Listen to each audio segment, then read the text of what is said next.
Alô, alô, galera, bom dia, muito bem. Bom dia, gente.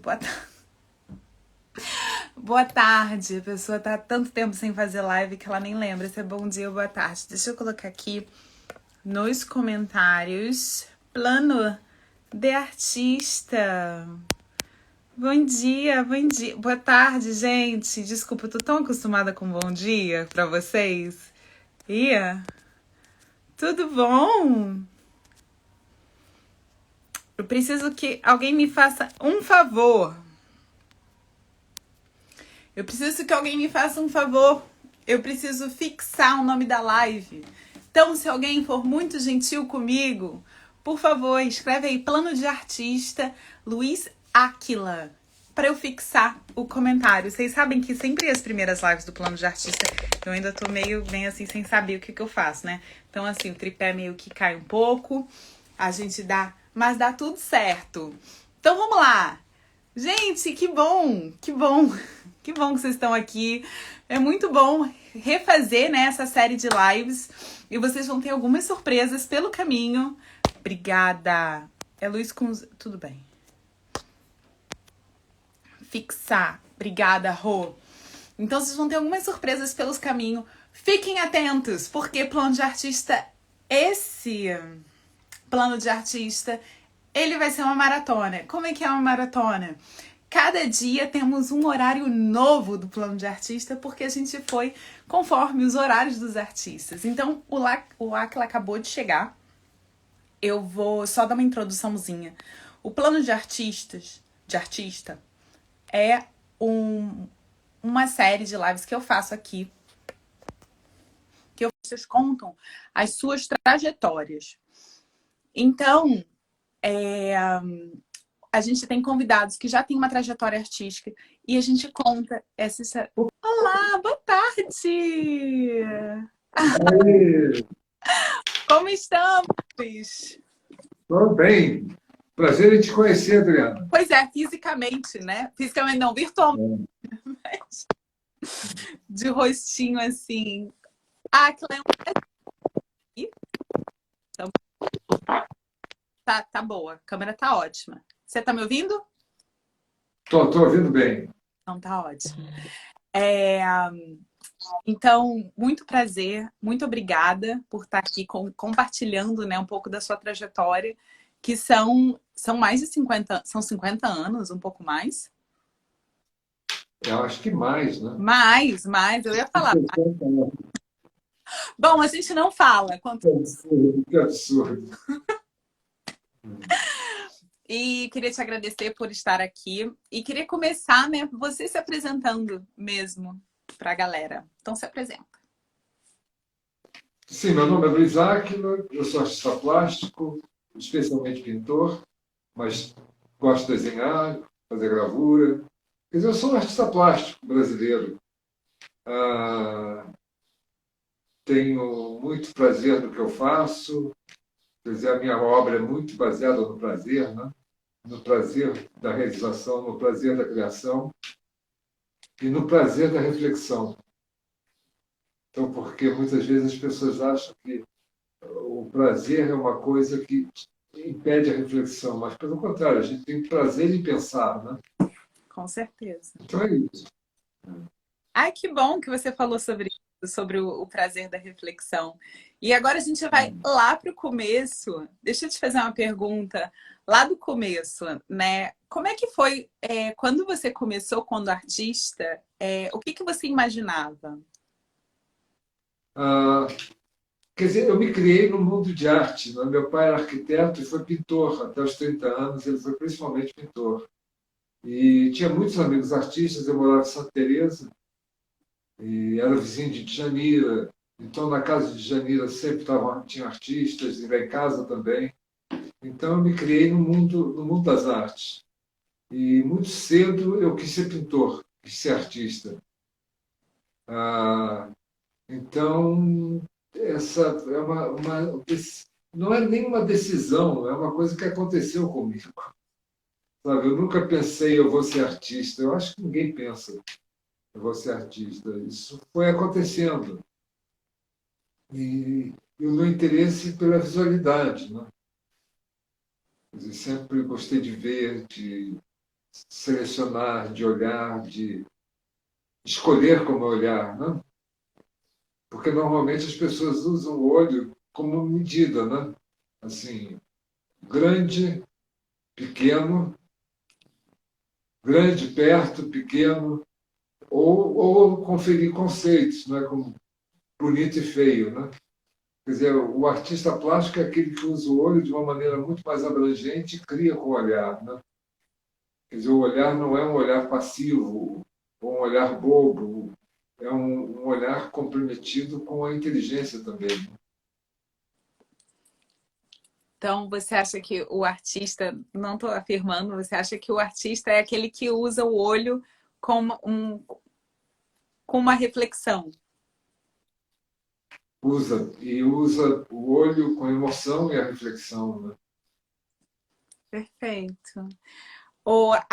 Você foi aluno do Guild, né? Foi aluno do Deus e do Carvão, que são dois pontos extremos, né? E ao mesmo tempo. Ao mesmo tempo, você Então, tem Carvão e Guild. Como é que foi isso para você? a Escola de Belas Artes, quer dizer, eu nunca fiz uma faculdade, né? Apesar de ter dado muita aula. A Escola de Belas Artes aceitava alunos livres. Então, eu cheguei lá, o Guild era amigo de meu pai. E eu procurei o Guild, perguntei se ele me aceitava. Eu tinha 16 anos, se ele me aceitava como aluno, ele aceitou. E eu comecei a fazer gravura com ele. E, ao mesmo tempo, eu entrei para o curso de pintura do Luiz Carvão, que era fantástico. Era um curso onde tinha uma roda de comentário, assim, os artistas ficavam sentados em roda e cada um mostrava o seu trabalho e os comentários eram feitos. Como todos os estudantes, naquele caso, os frequentadores do ateliê, estavam sujeitos a ser comentados, o comentário era feito sempre com muito cuidado, né? Porque podia voltar para ele. Então, era um ambiente ótimo e muito voltado para o olhar mesmo. O curso do Guild era mais o Guild, né? Aquela coisa pesada, expressionista, séria. Né? Ah, Então, porque eu acho que eu tenho um pouco isso na minha pintura, que eu tenho um lado de que a expressividade da pincelada, a expressividade do traço é marcante, ao mesmo tempo a cor é muito presente, e é uma cor, eu uso muito cor limpa, né? Quer dizer, aí tem um pouco do carvão, né? sim. E Carvão era o meu pintor, porque eu descobri o Carvão. Ah, mas Que, é, os outros artistas, quer dizer, Guignard, por exemplo, eram amigos do meu pai, então tinha uma coisa familiar, né? E o Carvão foi um artista que eu descobri com os meus próprios olhos, né? que legal. Então, eu fiquei muito amigo até o final dele, muito amigo do Carvão. Né? E ele era uma espécie de meu pai pictórico, né? Que bonito isso. Tem um pouco, sim. E você era o mais novo? Você falou que você foi com 16 anos. Você era o mais novo, então, da turma. Era mais novo, era. E, Eu era muito petulante, né? Assim, de chegar lá, bater na porta e dizer, Guilherme, você pode me dar aula? ué, mas ele aceitou também. Aceitou. E logo depois, não sei se foi logo depois disso. Você foi para Paris antes ou você ainda estava aqui? Você se for? Não, não, eu fui para Paris em 65. Isso tudo é 59, 60. Tá. E como é que foi essa ida para Paris? E Eu, eu tive uma bolsa, né, do governo francês. Fui para Paris para trabalhar na Cité des Arts. A Cité des Arts era uma série de alojamentos para artistas com ateliês formidáveis. E era um projeto do André Malraux. E a ideia era ver se conseguia, que é o que não foi, o que ele não conseguiu, era evitar o desvio para Nova York. Né? Naquele momento, quer dizer, Nova York passa a ser o grande centro da arte, e Paris começa a perder espaço, né, no mundo. Então ele criou essa Cité des Arts, primeiro tinha um bloco novo, moderno, com vista para o Sena, e depois eles compraram uma série de casas no Maré, e essas casas foram adaptadas para ateliê.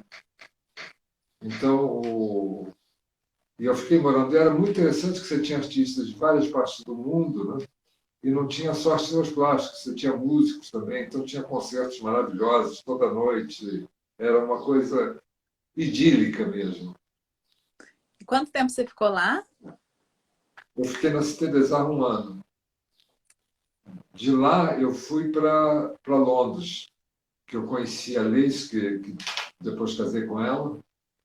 Fui para Londres, fiquei em Londres um bocado e depois fui para Birmingham, no Midlands, né, no meio da Inglaterra. Fiquei algum tempo fazendo gravura lá. Depois tive uma bolsa para Portugal.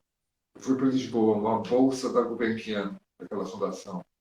Sim. Aí fui para Lisboa, fiquei trabalhando num ateliê de gravura, porque essa história de fazer sempre estudar gravura, que a bolsa privilegia especialização.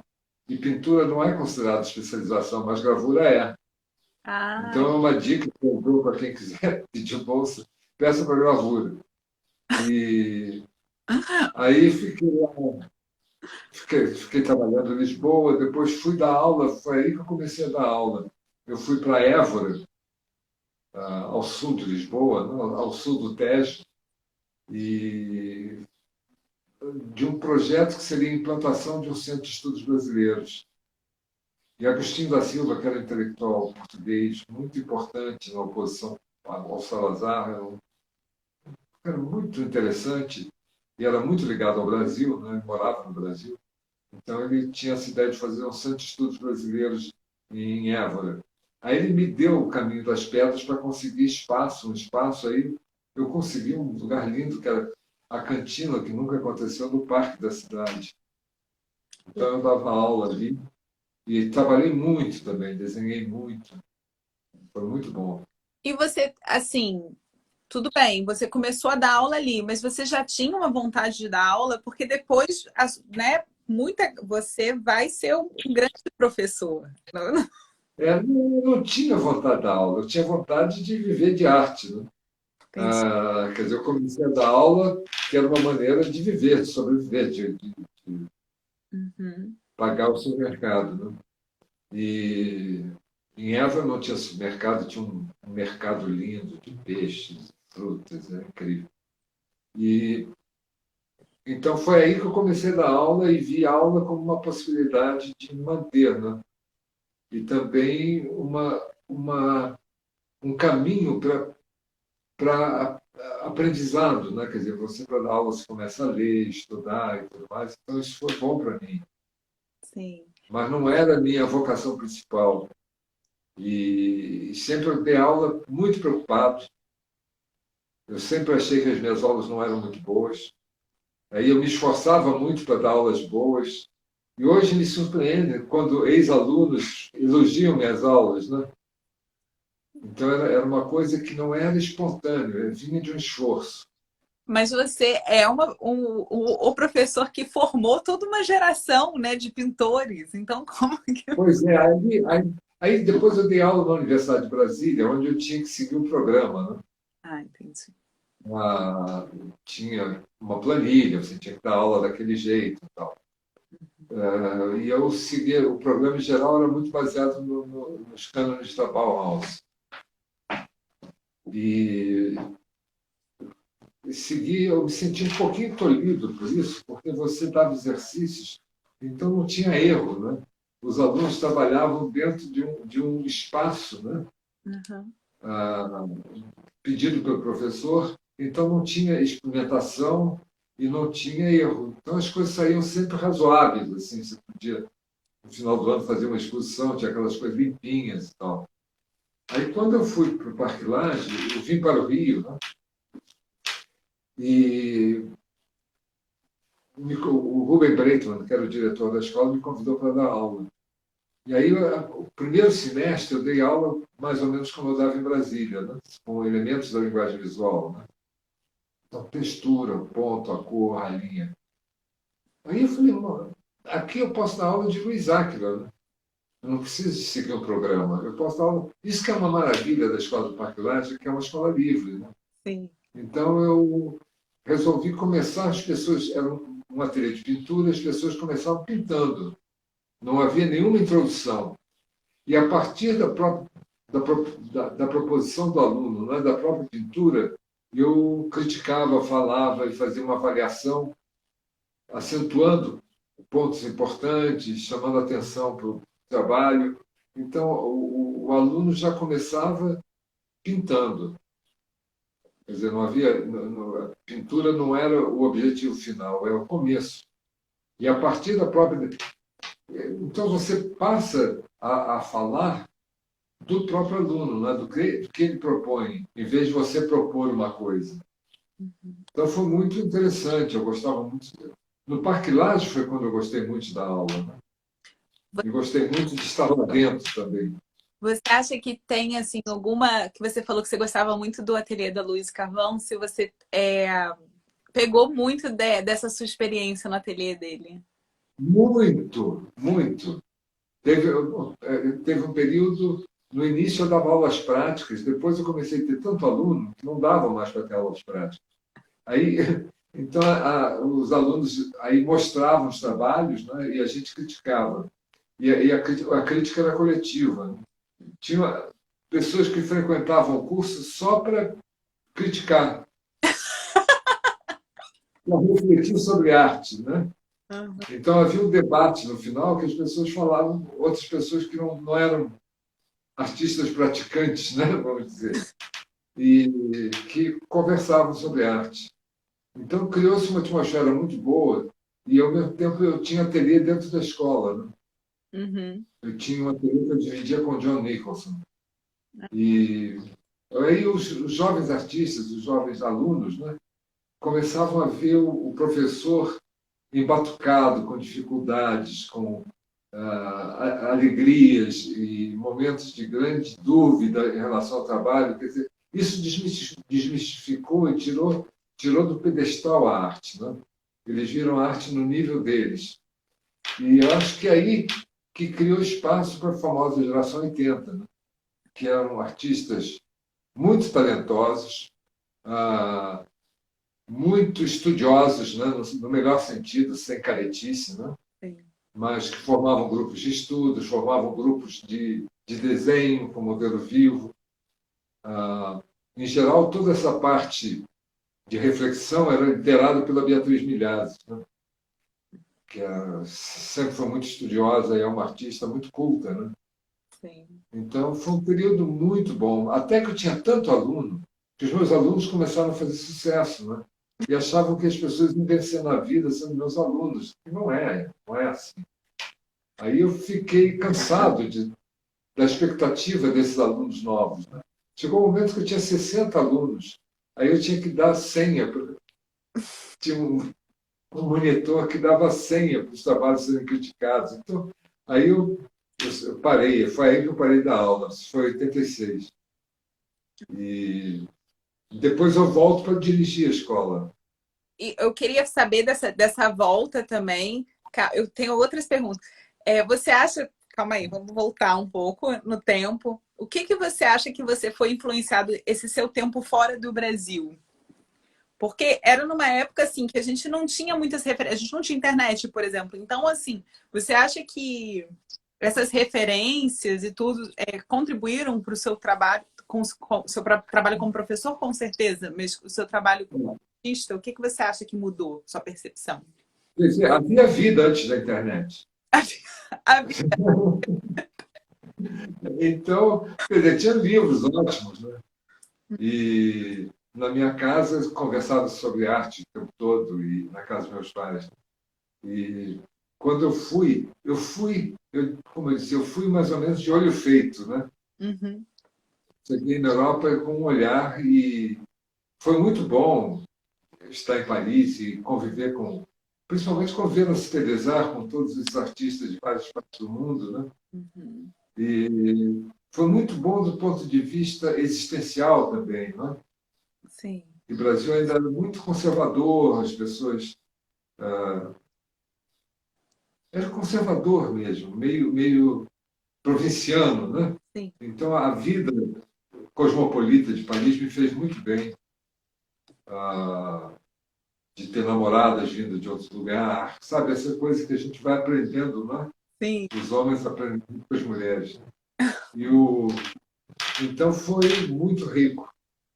Mas, não, quer dizer, não foi uma coisa marcante, a influência não influenciou na forma do meu trabalho, Sim, me influenciou mais como homem, né? Como pessoa. com certeza. Não é à toa que Porque depois eu não é à toa, falho, não é à toa hein? que você casou. Aí eu casei, aí eu encontrei a Liz, com quem eu encontrei em Paris. Ela tinha uma amiga que era minha vizinha na cidade de Zar, e aí nós conhecemos, aí eu fui para Londres, atrás da Liz. Ah, fiquei lá até que acontece essa história que eu já contei antes da ida para Portugal.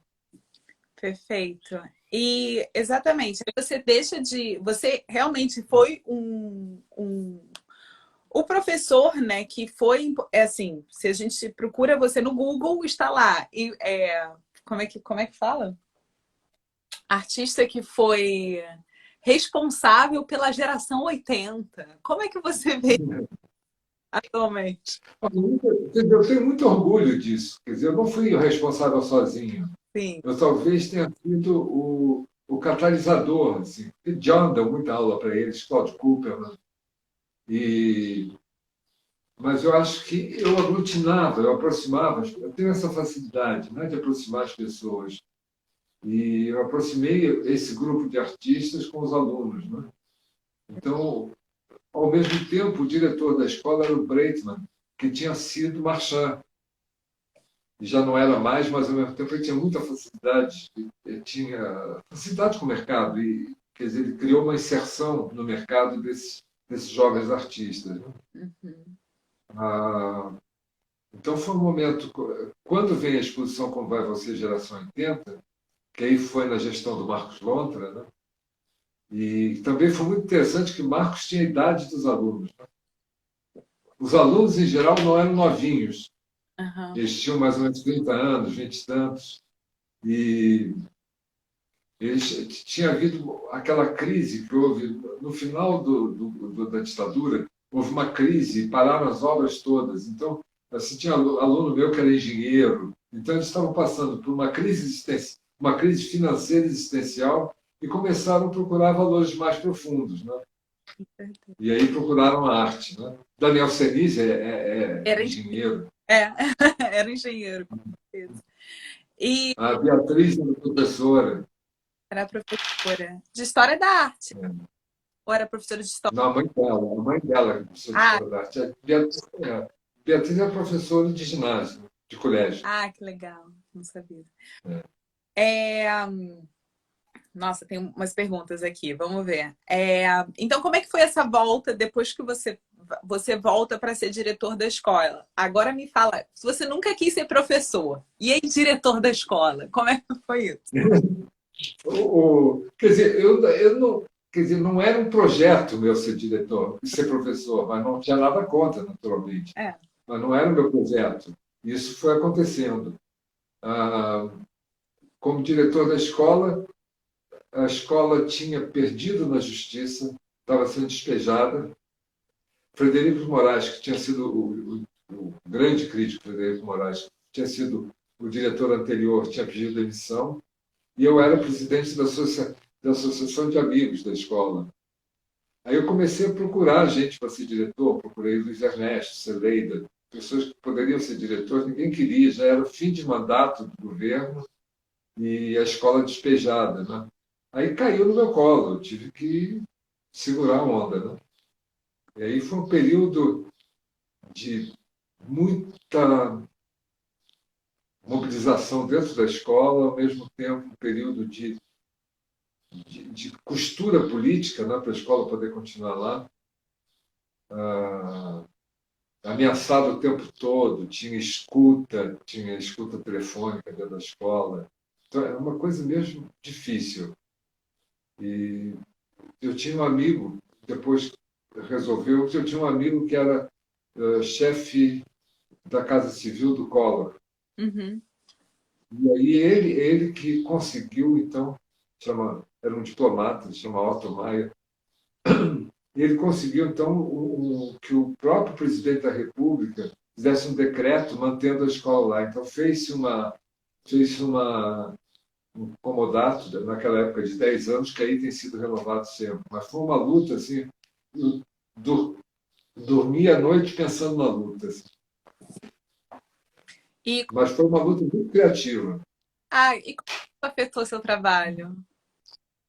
Hein? E como isso afetou seu trabalho na época? Na época afetou muito. Eu fiz uma exposição em São Paulo que parecia uma coletiva, né? Porque eu estava tão envolvido com a luta, e nesses intervalos da luta eu pintava. Uhum. Então era uma exposição, muita gente gostou, até hoje eu gosto muito, mas era uma exposição que não tinha, não era uma suíte, não era no sentido que um quadro rebate no outro e tudo mais. Eram quadros com muita identidade própria, muito diferentes. Você. Engraçado, isso das identidades próprias, né? E como é isso, assim? Porque isso é uma coisa que me perguntam muito.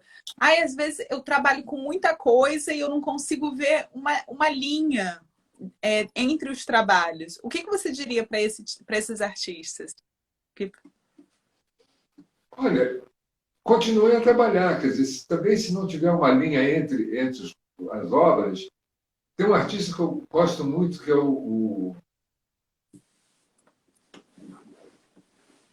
esqueci o nome dele, é um artista moço, Bockel, Vou- Pedro, Antônio. qual é o primeiro?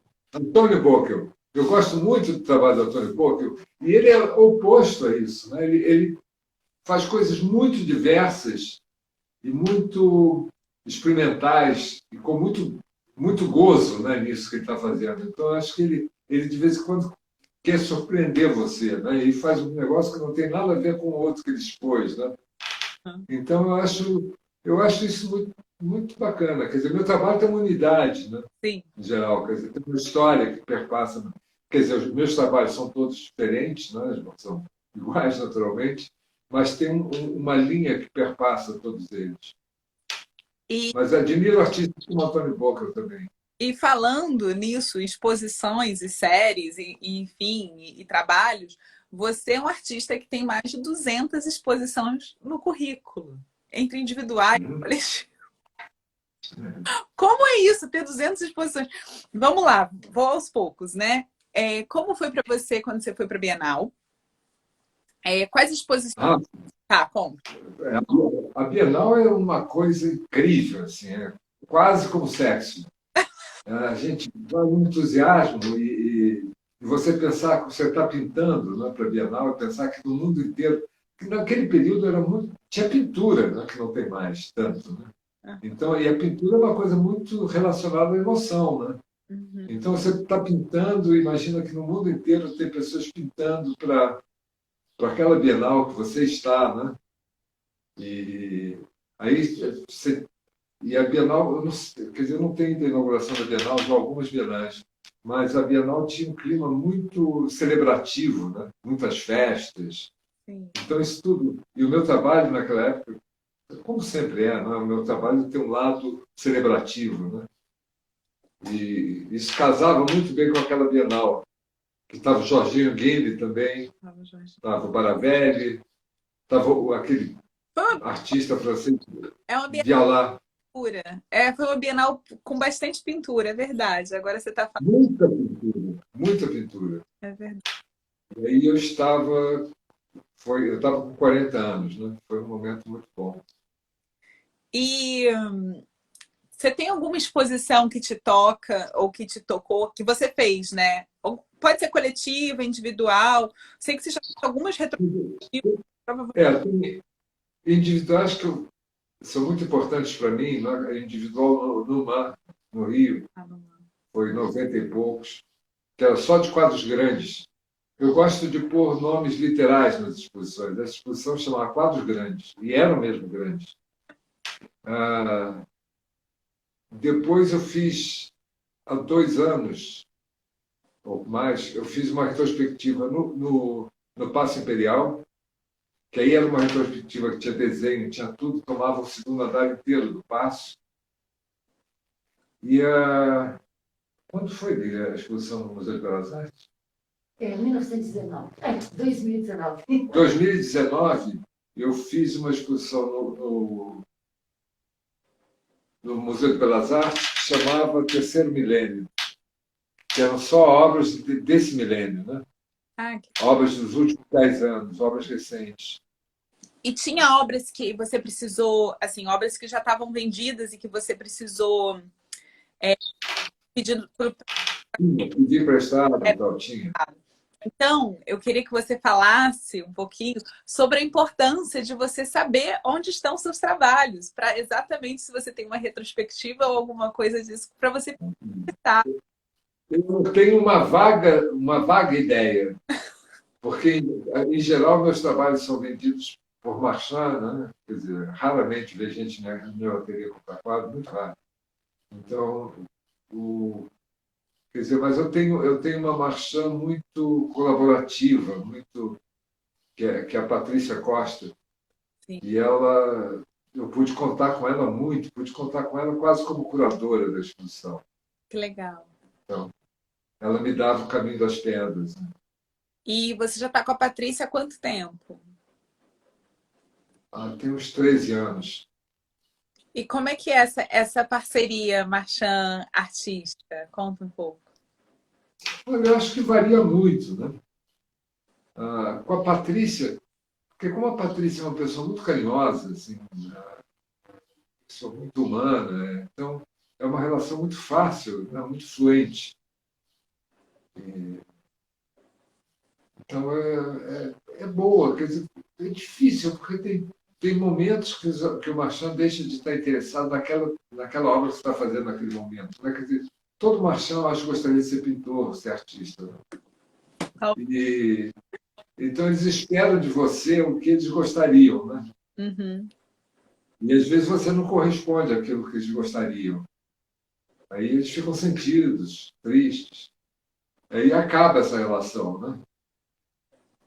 Mas é boa. Eu não acho... Eu não tenho, assim... nenhuma queixa dos marchands em geral. Quer dizer, eu sempre tive muito boas relações com os marchands. E vários são meus amigos até hoje. É muito bom, é porque você é ótimo, aí a pessoa é ótima, né? Quando você tem uma relação ótima. Mas essa relação galeria-artista, marchand-artista, é um relacionamento, né? É como qualquer outro relacionamento. A gente tem que ir conversando e entender o que cada um, né? Qual é a expectativa, qual a frustração.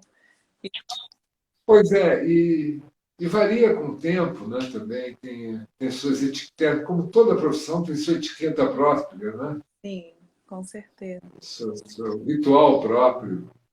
Então, Aquela aqui, que é o seguinte: qual foi a decisão que você acha que você tomou que definiu a sua carreira? Ou decisões? Quer dizer, eu tive decisões internas, né? Como eu quero ser artista, né? Sim. Depois, quando eu estava em Brasília, dando aula no Centro de Criatividade, que era um projeto da Unesco, e enquanto esse foi o projeto da Unesco, foi formidável. E depois que ele foi absorvido pela Fundação Cultural do Distrito Federal, ele caiu naquela rotina de repartição pública e tal. E eu resolvi sair de lá e falei, eu vou para o Rio e vou viver de arte. Então, eu estava casado com a Regina Miranda, que é uma coreógrafa. Né? Eu sei. Nós viemos para o Rio. Nós viemos para o Rio duros, né? Porque não tinha emprego. Né? O emprego era em Brasília. E eu fui, então, me acertando nessa vida de artista, usando uma definição muito simplória, profissional liberal, né? Quer dizer, aquele que não tem patrão. Né? E também eu comecei a fazer análise nessa época. o que foi de uma utilidade extraordinária. O analista era um cara genial e me ajudou muito a pensar o meu trabalho. Eu fiz 14 anos de análise com esse analista. Legal. E aí comecei a dar aula no Parque Lage. Mas aí que rapidamente a coisa evoluiu, quer dizer, eu vim para o Rio em 79, aí em 83 já tinha Bienal de São Paulo, e aí eu já passei a ver de arte. E aí ser professor, para mim, passou a ser uma forma de retribuição social, né? Porque agora eu estava vivendo de arte, e aí era professor, assim como alguns médicos são iam para a Santa Casa operar de graça e tal. Então, ser professor para mim passou a ser uma coisa assim, aí passou a ser muito mais leve. Deixou de ser uma obrigação e passou a ser um processo criativo. Legal, muito bom. É, porque quando você está olhando também para o outro, você está. E é engraçado isso, eu falei isso com a Suzana Queiroga, também deu um Sim. depoimento Muita aula. parecido com isso. Que quando a gente fala, né, ou quando a gente olha no outro, a gente está se olhando também, né? A gente está. E vira o processo, o nosso processo também. E quando você dá muita aula, fica complicado, né? Na época que eu vivia de dar aula, fica complicado porque você tem que ser tão analítico em relação aos seus alunos, depois falta síntese para você. É verdade. Você pode ser tudo, pode ser tudo. Então, aí tem essa coisa de ser artista e professor, é um pouco delicado e complicado, mas é bom. É bom. Então você falou que uma decisão, eu achei muito bom isso, que você falou, uma decisão que você tomou que mudou sua carreira, é que você ia viver de arte. Então, que foi uma decisão. Não foi assim, não,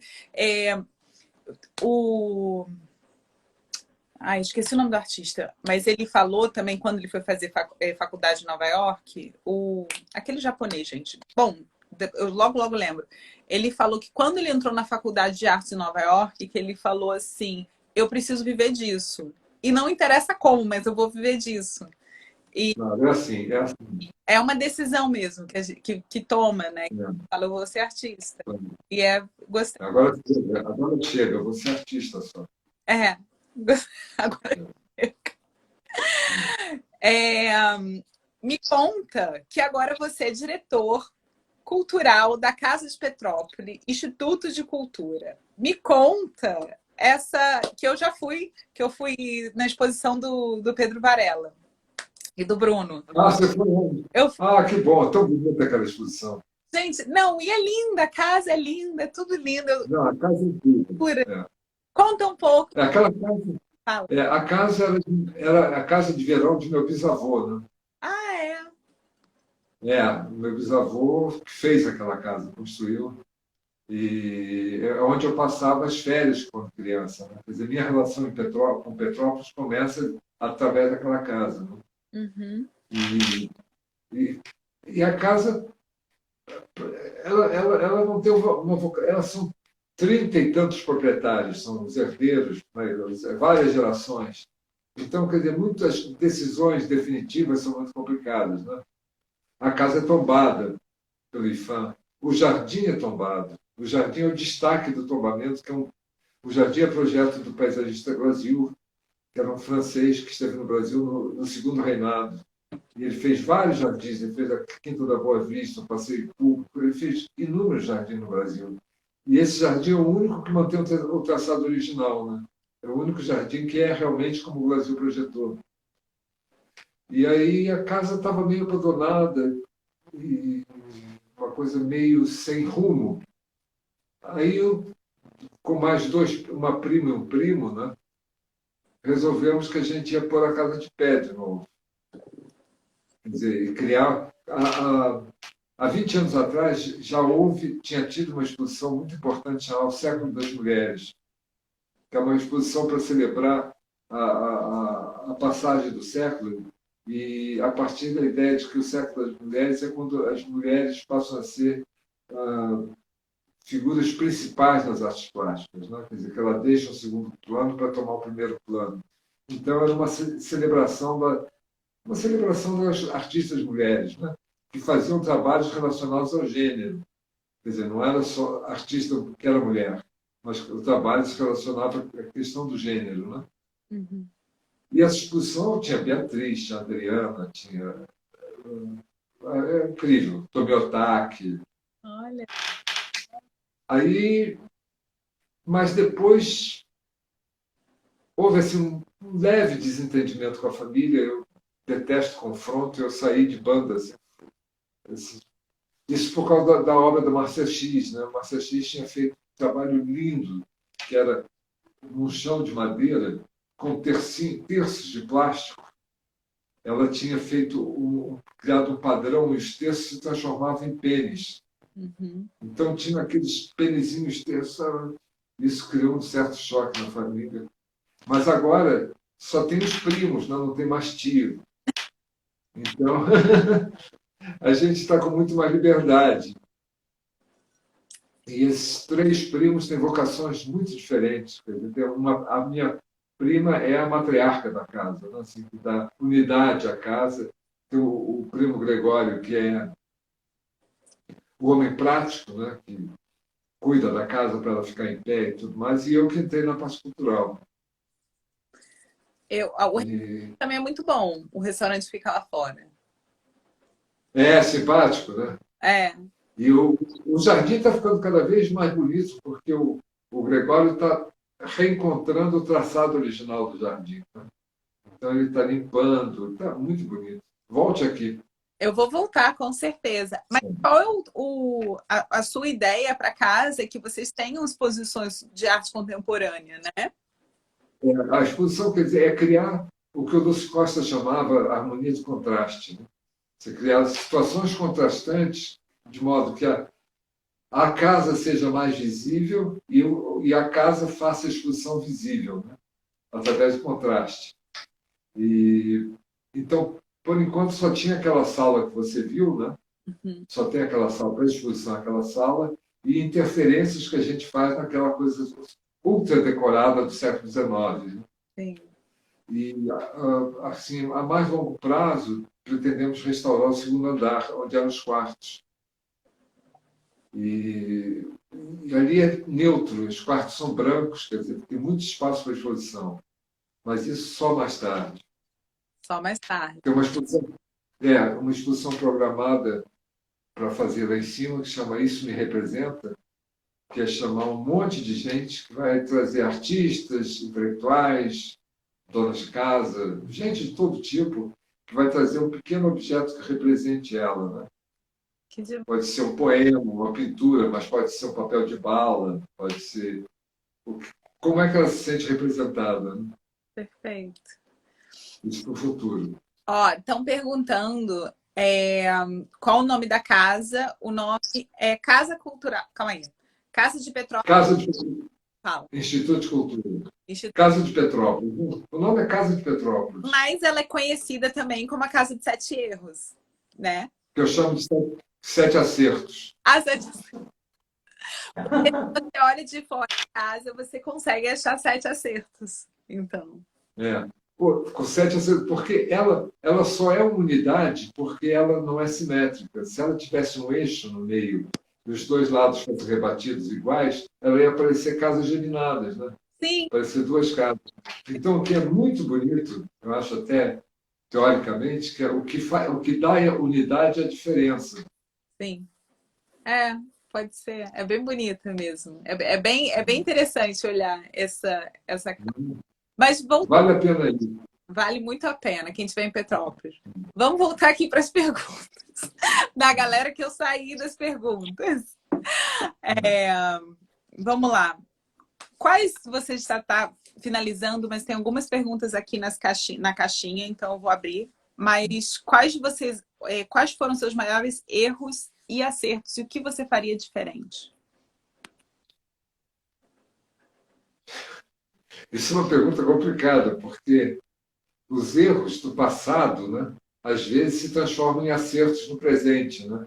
Com certeza. Então, A gente não sabe, por exemplo, eu tenho escolhido artes plásticas em vez de ser arquiteto, engenheiro, advogado, poderia ser um erro do passado, né? Que se transformou num acerto. Então, eu acho que o meu principal acerto foi ter decidido ser artista mesmo. Perfeito. E erros são tantos que não dá para falar. Tá bom. Deus, Vitória. Ó, o que um artista precisa ter, mostrar para entrar no mercado atualmente? O que você acha que um artista precisa ter ou mostrar para entrar no mercado atualmente? O mercado é uma coisa. Eu não sou economista, né? Então, quer dizer, eu não sei falar sobre o mercado. O mercado, ele tem lá suas idiosincrasias, né? Então, eu acho que o artista tem que trabalhar, participar de coletivas, mandar para salão, ah, e ter prazer nisso, né? Porque não é uma profissão que você vai resolver e ganhar vida, né? Não é, é uma coisa que vem a longo prazo e tem que vir tudo muito naturalmente, né?